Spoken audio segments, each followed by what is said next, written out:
L'histoire de Rome est inséparable de l'histoire de ses guerres. Les conflits naquirent avec la ville, et ils furent d'emblée presque permanents. Leurs débuts sont toutefois noyés dans des légendes qui possédaient un fondement historique, car ils répondaient aux deux facteurs traditionnels, la volonté de piller et le désir de dominer. Sans plan préétabli, et donc sans le moindre embryon de stratégie, les Romains attaquaient au gré des circonstances. De nombreuses querelles de voisinage les ont conduits à se doter d'une armée terriblement efficace, qualité qui tenait en partie à sa nature à la fois censitaire et aristocratique. Ces traits ont donné naissance à une légion répartie sur 4 lignes, bientôt sur 3, et flanquée par une bonne cavalerie. Les historiens négligent en général le fait que les Romains ont souvent dû affronter plusieurs ennemis à la fois, des voisins qui leur reprochaient leur arrogance et leur goût du lucre. De ce fait, leur cité a failli disparaître à plusieurs reprises, et cette menace permanente leur a fait vivre une véritable lutte pour la vie, a struggle for life. Pourtant, la guerre la plus dangereuse, qui dura de 340 à 338, aboutit à un résultat inattendu, la conquête du Latium et l'intégration de ses habitants. À partir de 338, la cité devint un état territorial et elle disposa d'effectifs bien supérieurs à tous ceux que pouvaient aligner ses ennemis, réels et potentiels. La conquête s'accéléra et elle se poursuivit toujours sans plan préconçu. L'expansion vers le sud fit rencontrer aux Romains un ennemi d'un type nouveau, un roi venu à la tête d'une phalange à la macédonienne, appuyé par des éléphants.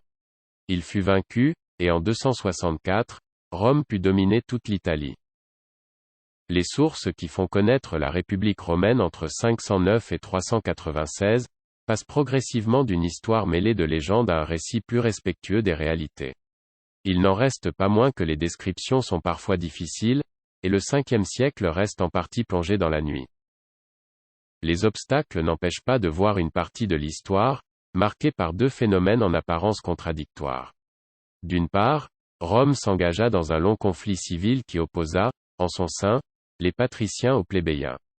Ce n'est pas ici, le lieu de trancher sur un dossier difficile et de prendre parti entre des thèses diverses.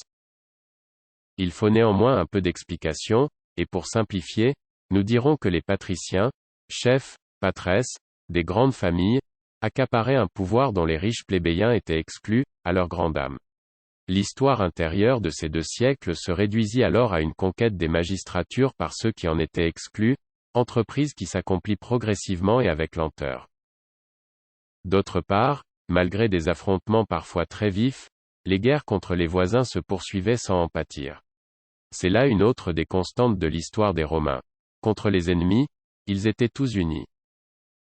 Et des guerres, il y en eut beaucoup durant ce siècle. Pour les décrire, il faut prendre en compte 3 facteurs, la géographie, l'histoire et les mentalités collectives. Rome était tôt devenue une ville-pont entre l'Étrurie et le Latium. Étrusco-latine au moins à un moment donné, elle n'en devait pas moins affronter ses voisins étrusques et latins, ses seuls ennemis potentiels.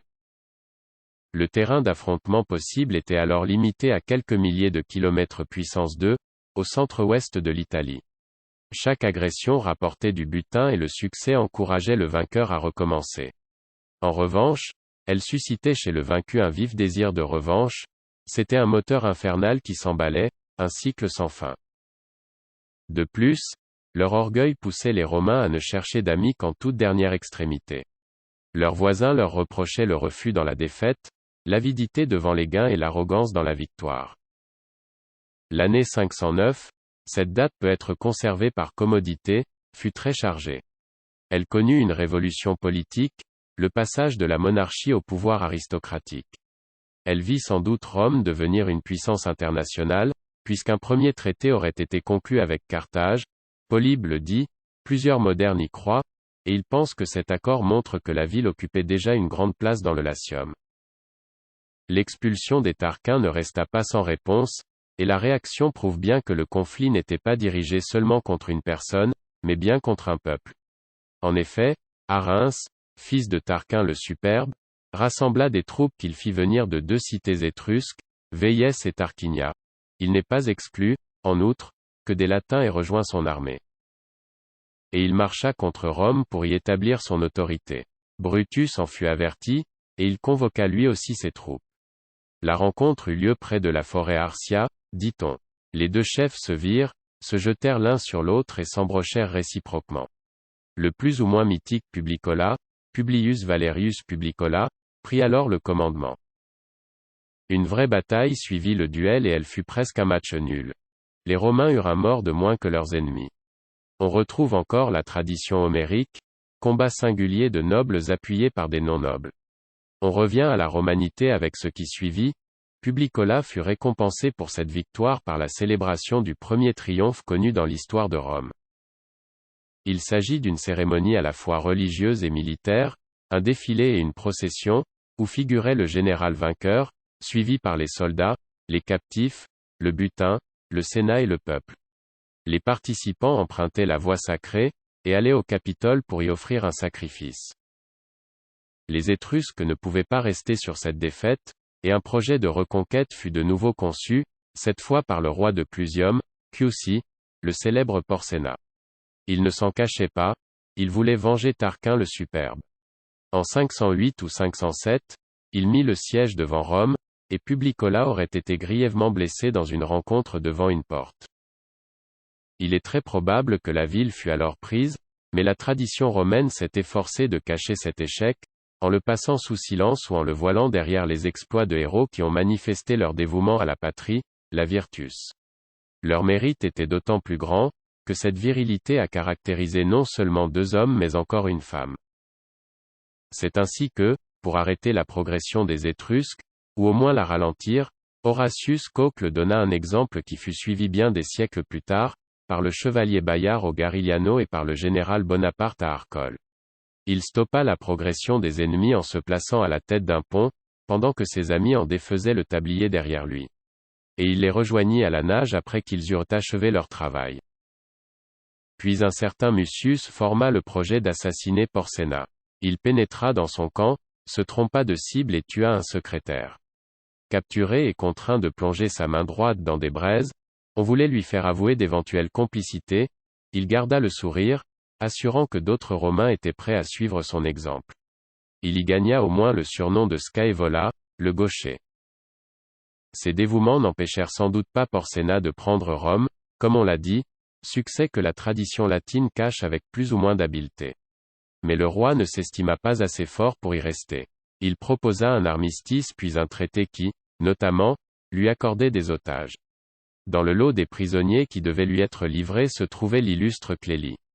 Passant sur un pont, elle se jeta à l'eau et rejoignit les siens à la nage. Le roi exigea le respect des engagements et demanda que la fugitive lui soit rendue, ce que les Romains ne pouvaient pas refuser. Il voulait se donner le plaisir de lui accorder la liberté et de la rendre à ses parents. Le courage de Clélie n'eut d'égal que l'élégance de Porséna. Pour les Romains, ces exemples admirables prouvaient leur valeur. Ils montrent également que, chez eux, qui sont pourtant réputés sexistes, la femme pouvait devenir l'égale de l'homme par la pratique de la virtus. L'armée étrusque se dirigea vers la cité d'Aricie, en plein cœur du Latium. Arrivée près de cette ville, elle fut vaincue par une coalition de Latins et de Grecs, ces derniers venus de Cume et placés sous le commandement d'Aristodème. Il ne restait plus alors à Porséna qu'à rentrer chez lui. On a vu que les Latins n'hésitaient pas à s'allier aux Étrusques contre les Romains, et aux Grecs contre les Étrusques. Ils étaient certainement divisés, ce qui explique qu'ils ont cherché à diminuer les risques de conflits internes. Dans ce but, très tôt, au plus tard au VIe siècle, ils ont formé une ligue qui regroupait leurs 30 cités. Les liens sont devenus plus solides au Ve siècle. C'est la religion qui servait de ciment, car la participation à cette association imposait une célébration annuelle, le sacrifice au Jupiter Lacial, qui était honoré au Monte Cavo, rite appelé l'écheur. À partir de 505, des conflits opposèrent les Romains aux Sabins, qui furent vaincus notamment dans une bataille de nuit. La guerre fut menée par le frère de Publicola, puis par Publicola lui-même, et elle lui valut un deuxième triomphe. En 501, après la guerre de Porséna, un conflit opposa aux Romains les Latins, les Sabins d'après Denis d'Halicarnasse. De toute façon, ces derniers ne paraissaient pas fiables. 30 peuples s'étaient unis contre Rome, une trêve fut conclue puis brisée. Après une dure et longue bataille, les dieux Castor et Pollux apparurent pour manifester leur appui aux Romains et c'est ainsi que les Latins, qu'accompagnait Tarquin, furent vaincus par Aulus Postumius au lac Régil, 499 ou 496, nul ne le sait avec certitude. Ce lac, aujourd'hui disparu, se trouvait à une dizaine de kilomètres au sud-est de la ville et au nord de Frascati, dans la vallée de Prataporci. Cette localisation montre que le danger s'était rapproché. Mais le succès des légionnaires fut tel que les vainqueurs purent imposer aux vaincus un traité célèbre, le Foedus Cachanum. Il intégrait Rome dans la Ligue latine, et il lui donnait une position dominante au sein de cet organe. De nouveaux dangers firent leur apparition à la périphérie du Latium avec l'arrivée sur la scène d'autres peuples italiques, les Volsques et les Équesses. Les premiers, qui recherchèrent tout de suite l'alliance des Latins contre Rome et qui étaient arrivés trop tard au lac Régile, descendaient des montagnes de l'Italie centrale et s'installèrent au sud des Latins du littoral. Les autres, des Osco-Samnites, sont localisés à l'est, sur le cours supérieur de l'Agno, sur sa rive droite. La situation était d'autant plus sérieuse que de graves dissensions internes surgirent alors. La sécession de la plèbe, en 494, avait mobilisé toute l'énergie des magistrats romains. Entre 491 et 474, les Volsques, les Équesses et les Sabins reprirent tour à tour le chemin de la guerre. Là se placent deux épisodes célèbres et belliqueux de l'histoire de Rome. Le premier met en scène Coriolan, 491 à 488, le second permet de célébrer la famille ou Jean Fabia, 485 à 474. Les Volsques s'étaient donc montrés tout de suite agressifs. Les Romains contre-attaquèrent, et ils envoyèrent une armée que commandait Caius Marcius. Ce personnage, plus ou moins mythique, est intéressant parce qu'il symbolise l'aristocratie patricienne ouvertement ennemie du peuple des plébéiens, portée sur les armes et désintéressée vis-à-vis de l'argent. Il est aussi le prototype du fils parfait. Il s'empara de la capitale des Volsques, Coriol, et reçut en récompense l'honneur d'ajouter le surnom de Coriolan à ses patronymes. Mais le peuple, le jugeant trop hostile à ses intérêts, le condamna à l'exil. Il se réfugia chez un souverain volsque, Attius Tullus, roi d'Antium, qui lui accorda un soutien efficace. Ses anciens ennemis se révélaient peu rancuniers, mais soucieux de se venger. Le prétexte de la guerre fut vite trouvé. Les Volsques demandaient la restitution de terres qu'ils estimaient injustement prises par les Romains. Le Sénat refusa. Chacun des deux peuples ravagea le domaine de l'autre, et Coriolan marcha sur Rome à la tête d'une armée de Volsques. Il n'en voulait pas à ses compatriotes dans leur ensemble, et surtout pas aux patriciens, mais aux plébéiens. Il avait établi son camp à un peu plus de 5 kilomètres de la ville, et il était en mesure de la prendre quand sa mère et sa femme vinrent plaider la cause de sa patrie et surent trouver le chemin de son cœur. Il renonça à son projet anti-romain. Revenu chez les Volsques, il fut accusé de multiples forfaits et Tullus le fit assassiner. Cet exemple rappelle que les nobles romains étaient d'abord nobles et ensuite romains. Il prouve aussi que les femmes pouvaient jouer un rôle politique et que les hommes attendaient d'elles, dans ce cas, des vertus peu communes. S'ensuivirent néanmoins plusieurs campagnes contre les Volsques, sud de Rome, les Herniques, sud-est, et les Équesses, est, entre 488 et 483, avec des fortunes diverses. Il était important pour Rome de ne pas affronter un ennemi au sud, alors que ses troupes étaient engagées au nord, une fois de plus contre Véies que soutenaient, pour l'occasion, tous les Étrusques. Une longue phase d'hostilité entre les deux cités dura de 485 à 474. En 477, l'agent Fabia ou famille des Fabii s'engagea à régler l'affaire à elle seule. Le temps des guerres gentilices, ou familiales si l'on préfère, n'était pas révolu. Elle engagea 306 de ses membres qui furent écrasés à la célèbre bataille du Crémère. C'est au cours de cette guerre qu'aurait été inaugurée une forme de punition collective, la décimation, invention attribuée au consul Appius Claudius. Les soldats de l'unité fautive étaient alignés. 1 sur 10 était tiré du rang et immédiatement exécuté. Cette extrême rigueur resta longtemps en usage dans l'armée romaine. Fut-elle une des explications de ses succès? On ne sait. Dans le même temps, des épisodes belliqueux contre les Équesses et les Volsques sont attestés. Ils se renouvelèrent jusqu'en 462. La prise du Capitole par le Sabin Appius Erdonius, en 460, relève sans doute du conflit civil et elle s'inscrit dans le cadre de l'opposition entre plébéiens et patriciens plutôt que d'une guerre extérieure. Ce personnage aurait compté sur l'appui des pauvres et des esclaves pour prendre le pouvoir. Il ne l'obtint pas, il fut assiégé et tué. Les autorités romaines prirent l'habitude de pratiquer le census, mot souvent traduit à tort par recensement. Il s'agit d'une mesure non pas à finalité économique, qui aurait eu pour but de faire un état de la démographie pour organiser l'avenir, mais à but social, un classement des hommes à partir de critères juridiques. Le censeur disait à chacun s'il pouvait ou non se dire citoyen romain, chevalier ou sénateur, ce qui permettait indirectement d'organiser l'armée et la fiscalité. Cet essor important se poursuivit pendant toute l'histoire de Rome, jusqu'en 212 après Jésus-Christ, année où un édit donna la civitas romana à tous les habitants de l'Empire, à l'exception de quelques anciens ennemis qui n'avaient pas su mériter le pardon, les deditis. Ces chiffres s'expliquent par un essor démographique naturel et par l'octroi de la citoyenneté à des voisins, le plus souvent d'anciens ennemis venus à résipiscence. Il faut voir là, incontestablement, une des causes des succès remportés par l'armée romaine. Pendant longtemps, les soldats n'ont pas manqué. Il n'y a pas eu de vraies difficultés de recrutement avant le IIIe siècle de notre ère. L'accroissement de la population ne peut pas être facilement expliqué. Il faut sans doute supposer que l'Italie a connu un climat exceptionnellement favorable pour la santé des hommes et le développement des cultures. De plus, l'habitude de former des couples avec un mari âgé et une femme plus jeune limitait les naissances, ce qui aboutissait à établir un équilibre entre la production alimentaire et le nombre de consommateurs. À partir du milieu du Ve siècle, Équès et Volques devinrent les principaux ennemis, attaquant conjointement ou tour à tour. En 458 se plaça un autre épisode de la légende dorée qui a été forgé par et pour Rome.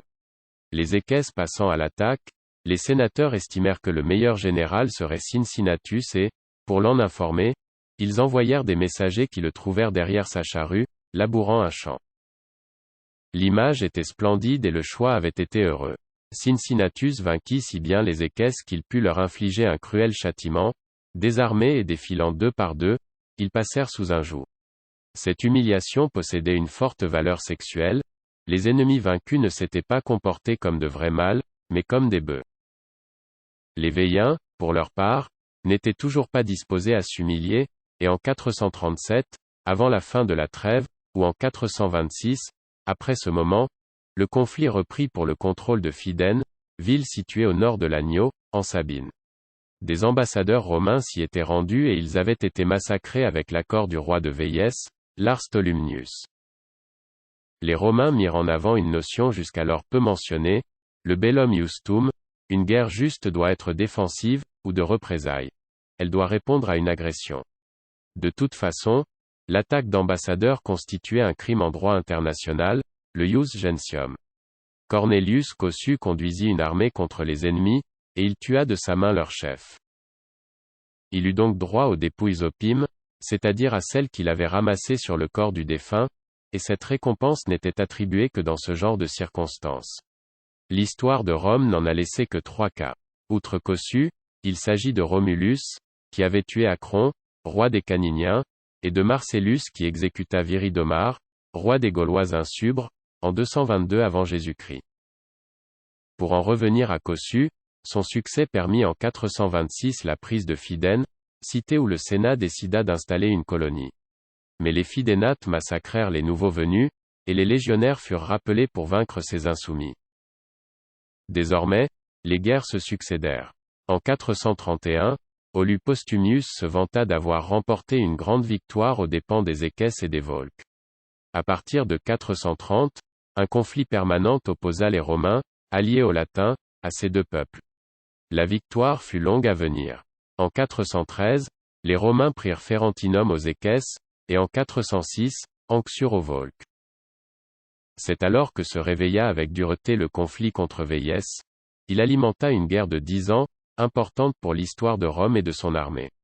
Les historiens actuels voient 2 causes à cette nouvelle entreprise, le besoin de terre et le contrôle de la Via Salaria. Cette route, qui longeait le cours du Tibre, servait à transporter dans l'intérieur de l'Italie le sel qui était produit près de l'embouchure du fleuve, et qui jouait un rôle important dans l'alimentation. Cette thèse à la mode suscite une objection. Aucun texte ne parle de ces soucis mercantiles, propres aux hommes des 19e-21e siècles, et étrangers aux mentalités antiques. Ils disent en revanche que le conflit fut provoqué par le parti populaire de Véiès. l'ancienne rivalité entre les deux cités suffirait amplement à expliquer cette résurgence. Au fond, la théorie de Thucydide conservait sa validité, chacun voulait commander pour ne pas avoir à obéir et souhaitait étendre son précaré. Les Romains prirent les devants et ils développèrent une forme de guerre particulière, qui doit son nom aux Grecs, la poliorcétique ou art du siège, qui était pratiquée de manière plus ou moins empirique, au gré des circonstances. Le conflit se réduisit à un long siège de Véies par les légionnaires. Cette durée, précisément, imposa deux innovations. D'abord, pour supporter les rigueurs de la mauvaise saison, les soldats construisirent un habitat moins inconfortable que de coutume, des camps d'hiver ou castra hiberna. Ensuite, ce fut alors qu'aurait été créée la solde, les soldats paysans, au moins les plus pauvres d'entre eux, ne pouvant plus couvrir leurs frais, pas même se nourrir. Quelques anciens se sont indignés parce que des militaires ont tué un tribun, appelé Postumius, pendant cet épisode. La raison de ce meurtre était qu'ils le trouvaient trop cruel envers eux. Cet assassinat a une explication, importante pour comprendre l'armée romaine. Acceptant une obéissance totale au combat, le légionnaire n'en était pas moins un citoyen, un homme libre, et il n'acceptait pas d'être traité comme un esclave. En 396, le dictateur Camille prit Véies, et pour cet exploit, il fut considéré comme un deuxième Romulus. La dictature, mot employé sans le moindre contenu péjoratif, était une magistrature légale, exceptionnelle et même, à l'opposé, très honorifique en ce temps-là. Ce succès ouvrit aux Romains la porte de l'Étrurie et ils conquirent ensuite Falérie, Volsingie et Quart, notamment grâce à Camille qui fut mal récompensé de son dévouement. La jalousie aidant, il fut condamné à l'exil. Ces nombreuses guerres ont conduit les Romains à transformer leur armée pour la rendre de plus en plus efficace. Pourtant, le respect des traditions était une valeur fondamentale pour eux et pour tous leurs contemporains. L'idée d'évolution était contraire à leur mentalité et à leurs habitudes. Ce changement n'avait pas de justification, et l'on ne peut que constater une sorte de mystérieuse modification des comportements, qui est analogue à une mutation génétique. En effet, personne n'imaginait qu'on pût adopter des pratiques exotiques, même si elles étaient plus efficaces. Les Romains ont fait exception, et uniquement dans le domaine militaire. On le verra à maintes reprises. C'est là encore une clé pour comprendre leur succès. Dans les années qui ont correspondu au début de la République, ils ont élaboré une nouvelle conception de la guerre juste, le bellum justum, ne pouvait être que défensive, et elle devait chercher à réparer un tort quelconque qu'ils auraient subi. Par ailleurs, les guerres civiles exerçaient peu d'influence sur les guerres extérieures. Quand se présentait un ennemi, n'importe lequel, les Romains refaisaient leur unité. Pour gagner, il leur fallait une tactique qui se complexifia. À la bataille en rase campagne vint s'ajouter le siège. On notera que le mot poliorcétique est grec. Les emprunts furent nombreux, et ce genre de combat imposa la création des camps d'hiver. La tactique était mise en œuvre par des hommes. Les officiers, qui abandonnèrent peu à peu les guerres gentilices pour une solidarité plus civique, devaient prouver leur dévouement à l'État, sens premier du mot virtus, ce qui impliquait le courage. Les effectifs s'accrurent régulièrement, une légion, puis deux, puis plus. Par ailleurs, les soldats reçurent une solde, ce qui ne pouvait que les satisfaire. À l'opposé, au combat, ils étaient soumis à une discipline très sévère. La décimation, châtiment collectif très cruel, fut alors inventé. Mais, en dehors des opérations, ils restaient des citoyens. Le légionnaire ne fut jamais un esclave. Et c'est ainsi que des guerres ont transformé une armée et sa tactique.